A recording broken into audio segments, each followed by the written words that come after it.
A maioria dos religiosos ensina que existem dois poderes: o poder de Deus, que é bom e abençoa, e o poder do diabo, que é mau e amaldiçoa. Até mesmo na Bíblia existem relatos desses dois poderes. Deus está sempre lutando contra o diabo pelo controle da alma do homem. Também há relatos de pessoas lutando uma contra as outras. E a pergunta sempre é: quem ganhará? Hoje a história se repete. Acidentes, desastres e doenças são explicados com base em dois poderes ou tornando Deus responsável por esses males. Como ele pode ser responsabilizado por qualquer mal à luz da mensagem e missão do Mestre, que foi a cura dos doentes, a ressurreição dos mortos, a alimentação dos famintos e a superação de todo tipo de desastre? O Mestre disse: Eu não vim para destruir, mas para trazer plenitude. Então, nenhuma dessas coisas pode ser a vontade do Pai. Pois, na presença de Deus, não há nenhum mal. Se Deus tolera o pecado, a doença, a morte que estamos experimentando, que chance temos nós de superá-los ou de sobreviver? Se Deus permite esses males, ou se Ele é um Pai humano querendo nos ensinar uma lição, como podemos aprender e voltar para a casa do Pai?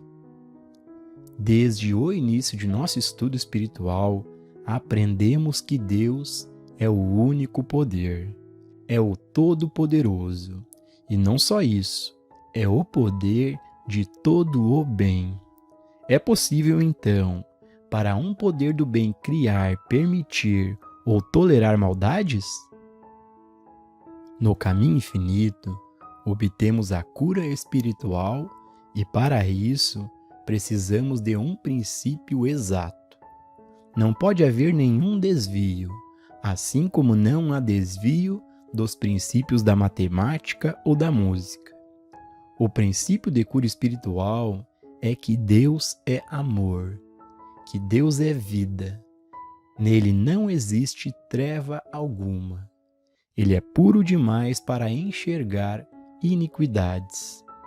Mas, se somos levados a acreditar que Deus conhece, permite e tolera a doença, ou está nos testando ou punindo através dela, perdemos toda a nossa possibilidade de cura. Não temos como negar que no mundo há pecado, doença, morte, carência, limitação e guerras. Isso significa que Deus permite essas coisas? Não. Da mesma forma, os princípios da matemática, da música, não são afetados se cometemos algum erro de cálculo ou ao cantarmos fora do tom. De acordo com Gênesis, Deus viu tudo o que havia feito e viu que tudo era muito bom. Portanto, se o diabo existe, Deus o fez, e até mesmo ele deve ser bom. É o conceito de que o diabo é mau e Deus é bom que nos separa da harmonia física, mental, financeira ou moral. Não há nenhum mistério no mal. O ensinamento do Mestre é muito claro nesse ponto. Em João capítulo 15, versículos 6 e 7 é dito: Quem não permanecer em mim será lançado fora, como um ramo e murchará. Tais ramos são recolhidos, lançados ao fogo e queimados. Se vós permanecerdes em mim, e as minhas palavras permanecerem em vós, pede o que quiseres e vos será feito. Se não deixamos a palavra habitar em nós, não podemos nos surpreender com o que nos acontece, e nem temos o direito de culpar Deus. Assim, se não estamos manifestando saúde, harmonia, riqueza, que são nossos bens espirituais por direito inato, é porque não estamos cumprindo os termos do acordo. Isto é, se habitarmos no lugar secreto do Altíssimo, nenhum mal se aproximará da nossa morada. Esse é o princípio. Será que estamos realmente habitando no esconderijo do Altíssimo? Meditamos por 5 minutos de manhã e lemos um livro por 15 minutos à tarde e achamos que estamos habitando na palavra e no esconderijo do Altíssimo. Isso não é suficiente. Devemos ler e estudar, meditar e refletir horas e horas todos os dias, até estarmos vivendo continuamente na presença do Senhor, ao lado de quem não há outro. Aceitemos em nossa consciência que Deus é infinito, que Ele é o único poder e que além dele não há nenhum outro poder. No capítulo 43 de Isaías, podemos ler: Mas agora, assim diz o Senhor que te criou, ó Jacó, e que te formou, ó Israel: não temas, porque eu te redimi, chamei-te pelo teu nome, tu és meu. Quando passares pelas águas, estarei contigo, e quando pelos rios, eles não te submergirão. Quando passares pelo fogo, não te queimarás, nem a chama arderá em ti, porque eu sou o Senhor teu Deus, o Santo de Israel, o teu Salvador. Visto que foste precioso aos meus olhos, também foste honrado, e eu te amei. Se quando éramos crianças tivéssemos nos ensinado esta verdade, não temas, porque eu te redimi, chamei-te pelo teu nome, tu és meu. Sentiríamos medo? Imagine o estado de consciência em que viveríamos se tivéssemos aprendido, ao longo de nossa infância, que Deus nos ama e não permite que nenhum mal nos atinja. Assim, teríamos Deus na consciência como o único poder. Nunca o temeríamos e nada nos faltaria. Em Isaías capítulo 44 é dito: Agora escuta, Jacó, meu servo, e Israel, a quem escolhi. Eis o que diz o Senhor que te criou, que te formou desde o seio materno e te socorreu. Nada temas, Jacó, meu servo, meu Israel, a quem escolhi. Porque derramarei água sobre o solo sequioso, farei correr sobre a terra árida, derramarei meu espírito sobre tua posteridade, e minha bênção sobre teus rebentos. Quando jovens, nos ensinaram a confiar apenas em nossos pais, mas em Isaías aprendemos que Deus te formou desde o ventre materno. Somos filhos protegidos de Deus desde o ventre, e Ele, somente Ele, nos supre e nos apoia em nossas atividades. Aprendemos que só Deus é o único poder em nossas vidas por todo o sempre. É fácil imaginar o que teria acontecido com o diabo. Jamais haveria o medo do mal ou da punição. Teríamos encontrado somente o amor de Deus e nunca o temor a Deus.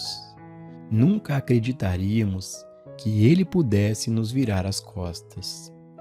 Conhecer a Deus é amá-lo, e isso só é possível quando entendemos a sua natureza.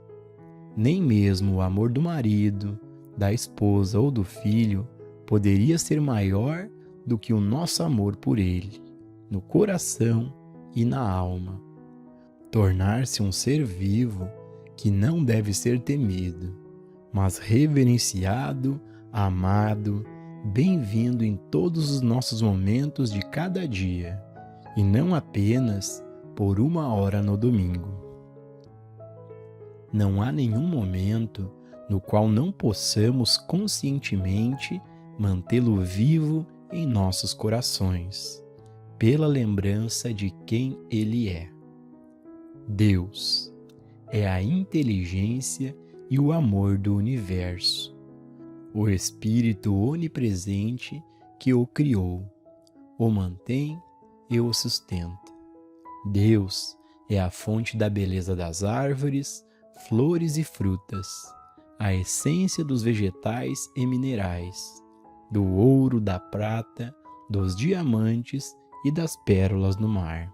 Deus preenche o mar com peixes e o ar com pássaros. Deus está dentro de mim. Onde eu estou, Deus está, e seu amor me envolve sempre. Deus é a fonte do meu ser. Ele é a fonte do meu suprimento e dos alimentos da minha mesa. Deus é aquele que me dá o trabalho e a força para realizá-lo. Ele cumprirá o que me concerne. O Senhor aperfeiçoará o que me diz respeito. Aquele que está dentro de mim é maior do que aquele que está no mundo, maior do que qualquer problema. Há apenas um poder, e Deus é esse poder. Não há poder no efeito e não há poder separado de Deus, pois Ele é a vida de todo o ser. Essa verdade, conhecida por todos os povos, existe desde sempre. No texto sagrado hindu, o Bhagavad Gita, traduzido por Sir Edwin Arnold, lemos o belo poema épico, a Canção Celestial. Eu digo a ti, armas não ferem a vida, a chama não a queima, águas não a inundam, nem os ventos a fazem secar, impenetrável, inexplicável, inatingível, ilesa, intocada, imortal, toda presente, estável, segura, invisível, inefável, pela palavra e pensamento não planejado, tudo em si mesma. Assim é a alma declarada. Novamente, vemos que há uma vida e Deus é essa vida. Só há um poder e Deus é esse poder. Uma consciência preenchida com a percepção de Deus como único poder não tem nada a temer. A maioria dos ensinamentos religiosos não nos transmitiu a verdade de que Deus é onipotente na terra e no céu, mas finalmente chegará o dia em que todo joelho se dobrará à verdade de que existe um único poder. Todos os ensinamentos metafísicos se originam na revelação de Deus como um só. Mas o que aconteceu com esse ensinamento? Perdeu-se em diabólicas mentes mortais. Seguidores dos ensinamentos ortodoxos temem o diabo, e aqueles que seguem os ensinamentos modernos mais recentes temem a mente mortal. Interpretações erradas e ignorantes da verdade nos levam a crer em dois poderes, mas a verdade é uma só. Deus é o único poder. Cada um de nós, em algum grau de nossa experiência humana, aceitou dois poderes, Deus e um poder separado dele. Um poder que às vezes nos recompensa e outras vezes nos castiga. Um poder que às vezes está disponível e outras vezes não. E agora estamos pagando o preço por aceitá-los. Temos que nos elevar a uma dimensão superior de vida, para ver que não há poder em nenhum efeito. Todo poder está na causa que produz o efeito. Em Isaías capítulo 55, versículos 8 e 9 é dito: porque os meus pensamentos não são os vossos, nem os meus caminhos os vossos, diz o Senhor. Porque assim como o céu domina a terra, assim são os meus caminhos mais altos que os vossos, e os meus pensamentos ultrapassam os vossos.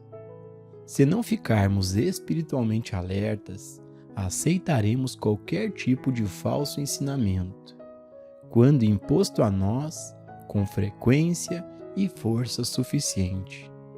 Através do hipnotismo em massa, dos meios de comunicação, todos temos sido vítimas de propaganda de um tipo ou de outro, mas nada disso poderia nos atingir se aceitássemos o ensinamento de que Deus, o invisível infinito, é o único poder.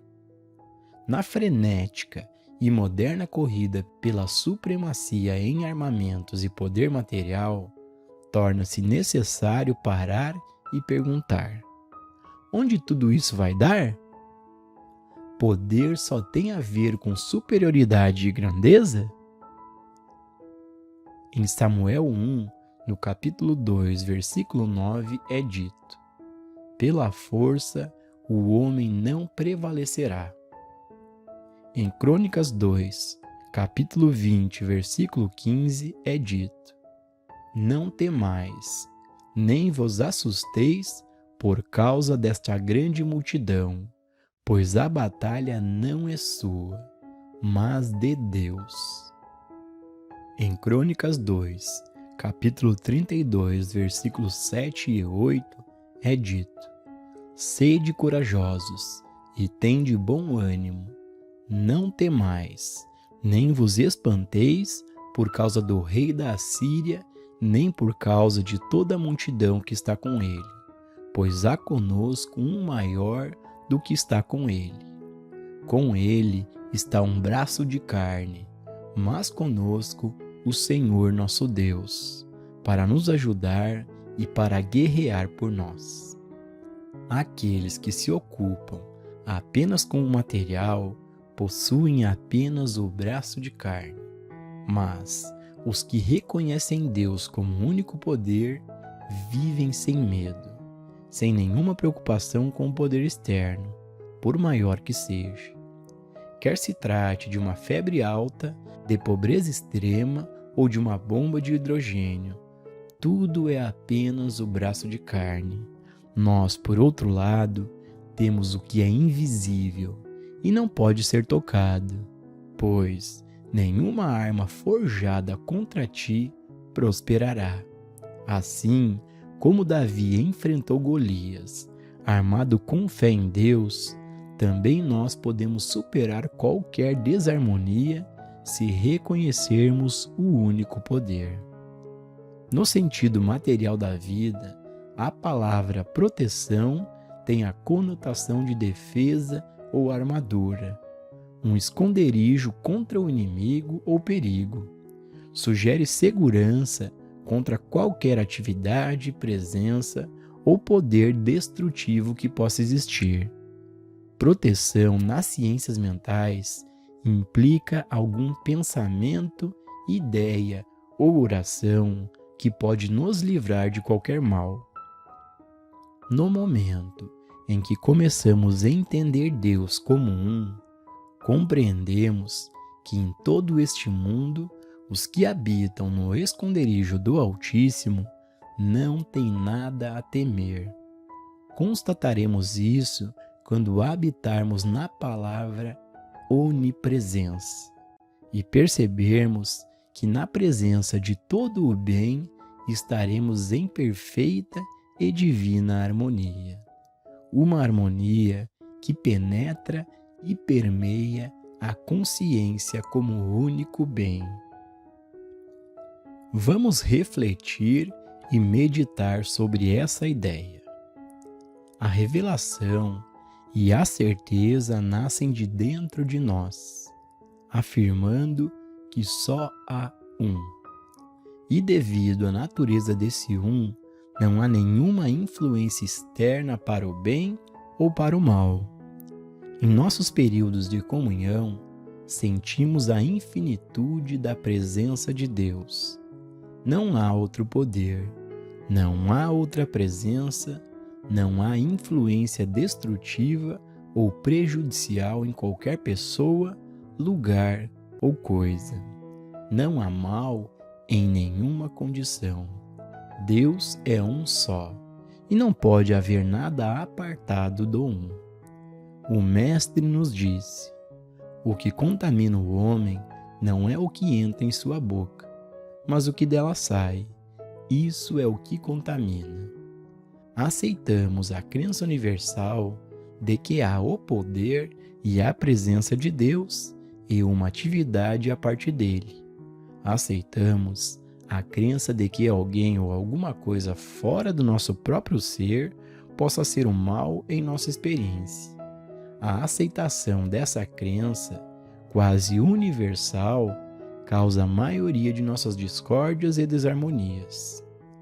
Quando nos voltamos conscientemente, dia após dia, à percepção real de Deus como um ser infinito, se manifestando, se expressando como ser individual, entendemos definitivamente que todo poder flui de nós e através de nós, como bênçãos para o mundo. Nenhum poder age sobre nós fora de nosso próprio ser, ou seja, nada externo age sobre nós para o bem ou para o mal. Assim como aprendemos que as estrelas, criações de Deus nos céus, não podem agir sobre nós, aprendemos também que as condições do tempo, do clima, da infecção, do contágio ou do acidente não prejudicam os que compreendem a natureza de Deus e a natureza do ser individual. Estamos conscientemente sendo lembrados de que devemos nos tornar cada vez mais conscientes da natureza de Deus, da natureza da oração e da natureza do ser individual, para que nos consideremos filhos de Deus, de quem verdadeiramente se diz: Filho, tu estás sempre comigo, e tudo o que é meu é teu.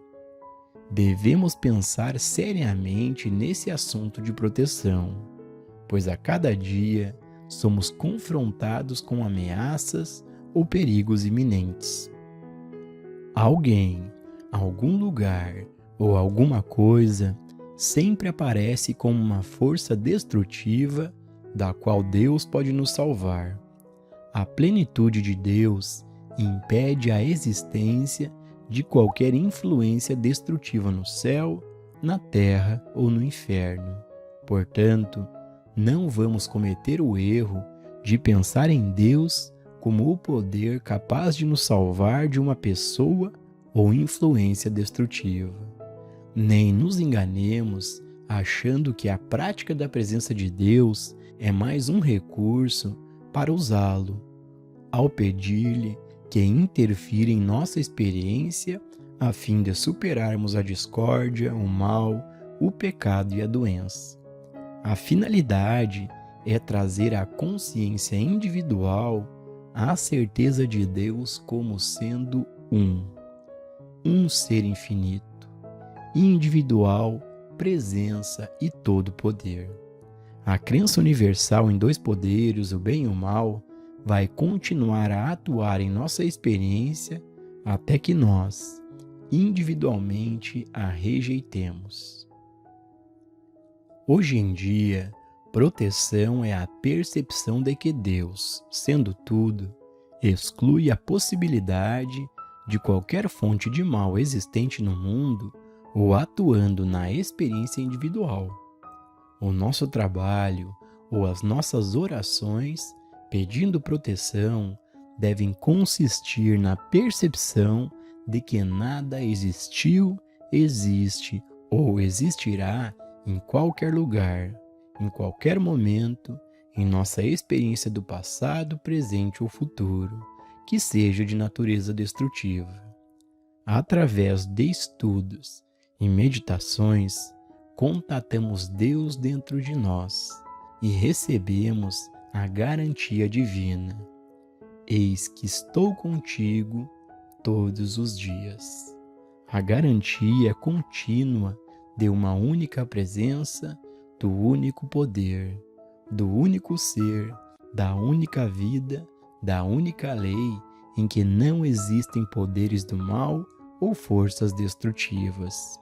É nessa consciência de unidade que encontramos nossa paz.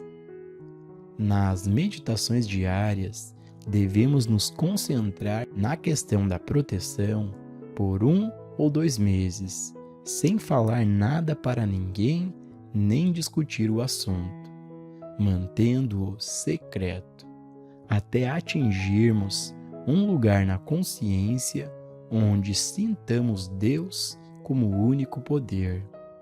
O segredo da proteção não está em buscar a Deus para nos salvar de algum perigo, mas sim na compreensão de que proteção, paz e segurança dependem de nossa lembrança e percepção da verdade de Deus como sendo um. O mundo está em busca de paz, de proteção e de segurança vindas de fora. Porém, paz, proteção e segurança só serão encontradas em nossa percepção individual de Deus como um único ser, uma única presença e um único poder. Não há como revelar ao mundo o que é proteção, paz e segurança, mas nós mesmos podemos encontrá-las e mostrar ao mundo através de nossa experiência, que encontramos um caminho maior do que a crença supersticiosa em algum poder do bem que milagrosamente nos salvará de qualquer tipo de poder do mal. Não podemos dizer ao mundo que não há perigo, influências ou poderes externos, mas a nossa compreensão da verdade pode tornar evidentes a harmonia, a plenitude e a perfeição de nossas vidas, que os outros também vão querer buscá-la. Com base no ensinamento de 2 poderes, surgem filosofias que fazem os homens discordarem entre si. Não há maneira de resolver as diferenças, porque as pessoas que acreditam em 2 poderes partem de uma premissa errada. Acreditam que o bem e o mal estão sempre lutando e que luta. Mas o que acontece quando os homens abandonam a crença em 2 poderes e descansam na consciência do Cristo? Começam a entender o que o Mestre Cristo Jesus quis dizer com: tu não poderias ter nenhum poder contra mim, se não te fosse dado do alto. Os místicos do mundo, Krishna na Índia, Lao Tse na China, Jesus de Nazaré ou João de Patmos, revelaram-nos que Deus é um. Os místicos hebraicos também conheciam essa verdade quando ensinaram: ouve, ó Israel, o Senhor nosso Deus é o único Senhor. Em todas as Escrituras encontramos repetidamente as garantias do amor de Deus para seus filhos. Em Isaías capítulo 43 e capítulo 44, ouvimos: não temas, porque eu te redimi. Chamei-te pelo teu nome, tu és meu. A todos os que são chamados pelo meu nome, eu os que criei, para a minha glória, os formei e também os fiz. Vós sois as minhas testemunhas, diz o Senhor, e meu servo a quem escolhi, para que o saibais e me creiais, e entendais que eu sou o mesmo, e que antes de mim Deus nenhum se formou, e depois de mim nenhum haverá. Eu sou o Senhor, e fora de mim não há Salvador. Eu sou o primeiro, eu sou o último, e além de mim não há Deus. E quem proclamará como eu e anunciará isto, e o porá em ordem perante mim, desde que ordenei um povo eterno? E anunciei-lhes as coisas vindouras, e as que ainda hão de vir. Não vos assombreis, nem temais, porventura desde então não vô-lo fiz ouvir, ou não vô-lo anunciei? Vós sois as minhas testemunhas. Porventura há outro Deus além de mim? Não, não há outro Deus, eu não conheço nenhum. E assim, repetidas vezes, revela-se que Deus é um Deus, que Deus é o único poder. Em Isaías capítulo 44 também é dito: todos os artífices de imagens de escultura são nada, e as suas coisas preferidas são de nenhum préstimo. Eles mesmos são testemunhas de que elas nada veem nem entendem, para que eles sejam confundidos? Quem formaria um Deus ou fundiria uma imagem de escultura que é de nenhum préstimo? Cada um de nós tem uma imagem de Deus. Um olha e vê Buda, outro vê Jesus. Cada um formou o conceito do que pensa que Deus é, e então adora e reza para aquele conceito, enquanto todo o tempo Deus está dizendo: somente eu sou Deus. Não o conceito que você tem de mim, apenas eu, o invisível, sou Deus. Eu, unicamente, sou Deus. Temos que parar de criar imagens mentais, parar de imaginar como Deus é e confiar no infinito sem forma que penetra e permeia todos os seres. O reino de Deus está dentro de ti. O lugar onde estás é terra santa. E mesmo que o lugar pareça ser no inferno ou no vale da sombra da morte, Deus está exatamente lá conosco. Temos que abandonar essa crença absurda em um Deus que pune e recompensa. Um Deus que está presente quando nós experimentamos uma cura e ausente quando a cura não ocorre. Deus nunca está longe de nós, exceto em nossa crença de que há dois poderes. Exceto no medo dos outros poderes que criamos em nossa mente. Não apenas tememos tais poderes às vezes, tememos também a Deus. Na realidade, há apenas um poder, o poder do bem.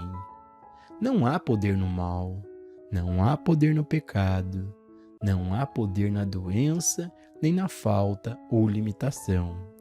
Deus criou tudo, e tudo era muito bom. Mas o mundo está cheio de infecção, contágio, doença hereditária, escassez e limitação. Ou seja, o mundo está repleto do poder do mal. Se continuarmos lidando com o mundo da maneira humana, haverá dois poderes, o poder do bem e o poder do mal. Essa é a imagem humana. Algumas pessoas passam a maior parte do tempo enfermas. A maioria da população mundial é pobre. Para os seres humanos, sempre haverá leis do pecado, de doença, de falta e de limitação. Haverá dois poderes, enquanto houver consciência humana no mundo, porque ela em si é a casa dividida em duas partes, o bem e o mal. Precisamos nos conscientizar de que há um estado de existência espiritual em que esses opostos não funcionam, em que há apenas um poder. Ninguém pode ter essa experiência por nós, a não ser nós mesmos. A menos que Deus se torne presença constante em nossa consciência, vamos passar pela vida como seres humanos, acreditando em dois poderes e experimentando o bem e o mal.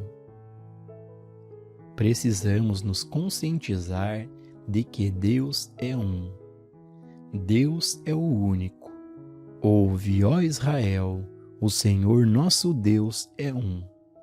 Não terás outros deuses diante de mim, nem outros poderes, nem outras leis, mas uma única lei. Deus é a única lei, uma lei que mantém e sustenta a harmonia e a perfeição de sua própria criação em todos os momentos. Observando as árvores em crescimento, nos maravilhamos com a lei que as faz brotar, desabrochar e frutificar a cada ano. Da mesma maneira, o sol, a lua e as estrelas, o fluxo e refluxo das marés, dão testemunho de uma lei divina que rege o universo.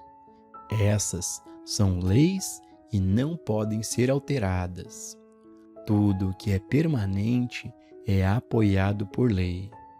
Mas as discórdias e as doenças do mundo vêm e vão, estão sempre mudando por não terem permanência e nem leis a apoiá-las.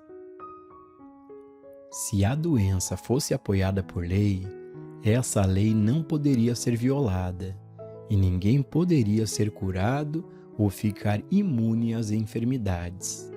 Por não ser permanente, a doença pode ser curada, tanto física quanto mental e espiritualmente.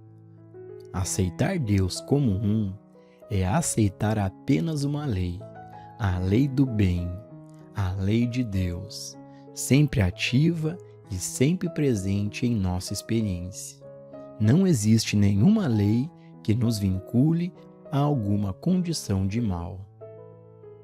A verdade onipresente em minha consciência elimina toda forma de discórdia na minha experiência. A lei espiritual governa meu ser, meu corpo, minha casa, meus negócios e também governa a minha consciência. Essa lei espiritual me permeia, me mantém e me sustenta. Todos os dias somos confrontados com a dor da morte, seja de um amigo, um parente ou um estranho em um país distante. Todos os dias, o pensamento da morte é conscientemente trazido à nossa mente. Nessas horas, mesmo que a dor não nos diga a respeito, devemos lembrar que Deus é um. Deus é a única vida, eterna, imortal, infinita, sem começo e sem fim. Há somente um Deus, portanto, há apenas uma única vida.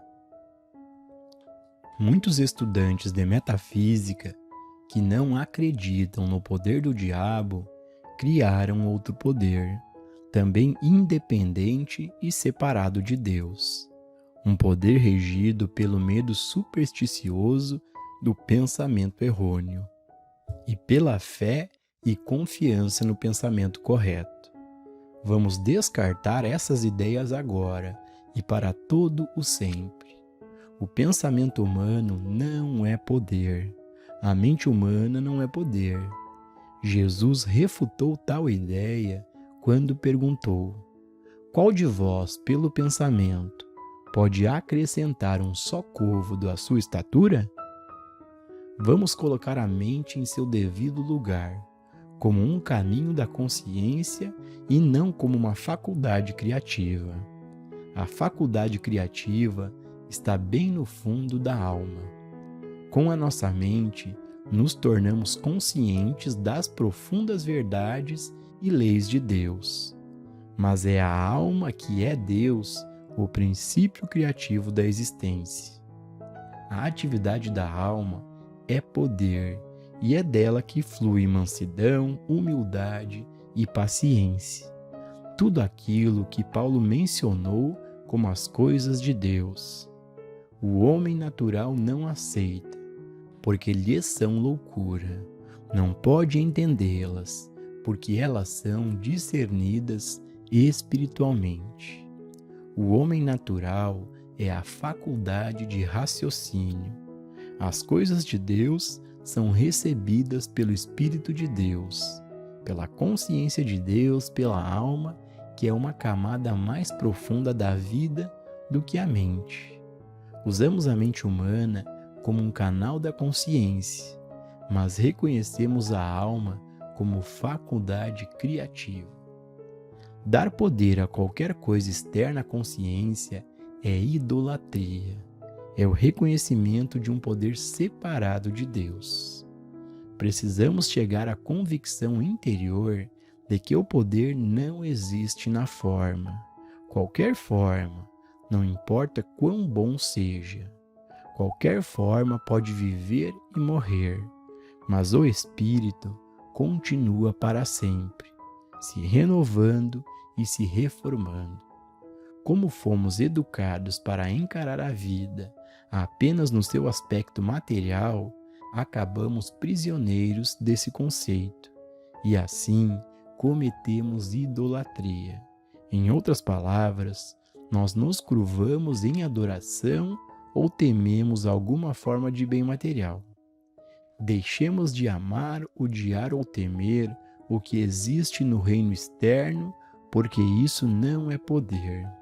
Uma vez que percebemos que Deus é a única causa, não devemos temer qualquer coisa. Assim que entendemos que Deus é a única substância, não devemos temer nada. Mesmo sendo uma atividade da consciência refletida pelo corpo, a vida não está no corpo. O amor, a saúde, paz, plenitude e perfeição são atividades da consciência. Aí está todo o poder. Não devemos tentar nos prender às formas de corpo, pois não somos o corpo. O corpo é um instrumento para a nossa locomoção e atividade neste momento particular, mas não somos o corpo.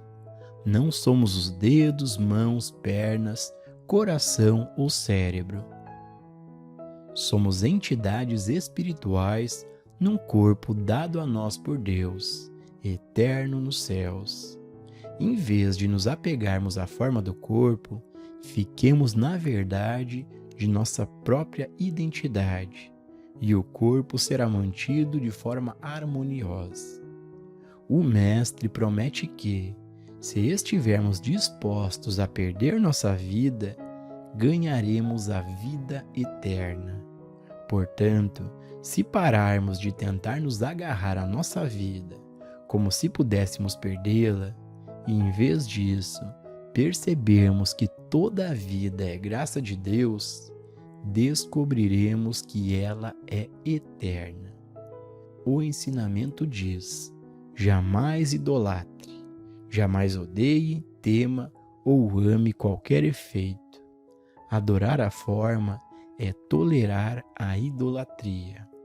No momento que qualquer forma torna-se uma necessidade em nossa experiência, estamos colocando nossa liberdade, nossa felicidade e nossa alegria nela, em vez de colocar no infinito invisível, que é a causa da forma. Continuemos a amar todas as coisas boas da vida, mas nunca a ponto de não permitir que desapareçam e outras tomem seu lugar. Todas as relações humanas, sejam com pais, marido, esposa ou filhos, nos são dadas para a plenitude da nossa experiência. Vamos entendê-los, amá-los e dar a eles a importância que merecem. Mas lembremos que a nossa vida está oculta em Cristo Jesus, não em alguma forma externa. Desde a manhã até a noite, somos confrontados com aparências que nos fazem acreditar que há poder no efeito. É por isso que, num mundo tão abundantemente suprido, com todas as formas de bem, diamantes, pérolas, prata, petróleo, legumes, peixe, frutas, as pessoas ainda estão pedindo suprimento. Acreditam que são essas formas de bem, quando na verdade tudo está dentro delas. Essas coisas são efeitos do suprimento, enquanto a consciência é a fonte de tudo. pois o suprimento é espiritual, uma atividade da consciência. A princípio, podemos concordar com isso só intelectualmente, mas quando isso for compreendido de forma espiritual, veremos que, embora seja visível no exterior, o mundo do suprimento é interno. Não vemos, ouvimos, saboreamos, tocamos ou cheiramos o suprimento. O que vemos e podemos tocar é a forma que ele toma. Somos conscientes da forma nas diversas substâncias que nosso suprimento toma, mas perceber que ele é interno, que é uma atividade da consciência, é torná-lo infinito, seja de palavras, dinheiro ou transporte. Se virmos que o suprimento é o Espírito invisível de Deus em nós, então o efeito desse suprimento aparecerá em forma. Assim que usarmos as formas nas quais ele aparece, o suprimento invisível novamente se manifestará, porque é infinito, é sempre onipresente e ele mesmo, que é o Espírito de Deus em nós, irá produzi-lo. Não mais viveremos somente de pão, mas de uma consciência da presença de Deus que não requer palavras, pois repousa num único Deus. À medida que persistirmos nisso, durante o dia, a noite, a semana, o mês, gradualmente chegaremos a um ponto em que o reconhecimento dessa verdade ficará tão automático quanto dirigir um automóvel. Quando aprendemos a dirigir, temos que prestar atenção no pé esquerdo, no pé direito, na mão esquerda e na mão direita. Mas em pouco tempo, dirigimos sem mais pensar em nossas mãos e pés. O mesmo acontece aqui. No final de um mês, veremos que não temos mais que pensar em Deus como sendo um ou em Deus como sendo a vida. Não temos mais que pensar em nada disso, porque fará tão parte de nossa consciência que no momento em que tivermos um mau pensamento, ele será apagado sem qualquer esforço consciente de nossa parte. A partir de agora, aceitamos como nosso princípio: Deus é um. Deus é a única lei. Deus é a única presença. Deus é a única substância. Deus é o único poder e não há poder no efeito. Entretanto, de repente, damos poder a algum efeito. Que diferença faz a aparência que esse efeito tem, uma vez que Deus é o único poder? Acreditamos realmente que Deus é o único poder? Só Deus é poder. Deus é um. Único poder, única vida, único amor. Único espírito, única causa, único ser, única fonte. Nada vem para a nossa experiência a menos que venha de Deus. A próxima vez que algo que achamos de mal vier nos atingir, lembremos-nos desse princípio e digamos: isso também é de Deus. Se faço minha cama no abismo, tu estás lá. Ainda que desçamos ao inferno, encontramos Deus, e ao encontrá-lo, o inferno se transforma em paraíso. A mudança ocorre em nossa experiência no momento em que não reconhecemos nenhuma fonte, nenhuma causa, nenhum efeito, nenhum poder, nenhuma presença, ninguém, a não ser Deus. Ao praticarmos esse princípio hora após hora, dia após dia, durante 1, 2 ou 3 meses, mantendo Deus como a lei de nosso ser, Deus como a fonte de nosso bem, Deus como a atividade do nosso dia, nossa experiência inteira se modifica. No início, esse princípio está no reino da mente, mas pela prática constante, passa da mente para o coração, para a consciência, assumindo e conduzindo a nossa vida. Em Deuteronômio capítulo 6, versículo 5, é dito: Amarás, pois, o Senhor teu Deus, de todo o teu coração, de toda a tua alma e de todas as tuas forças.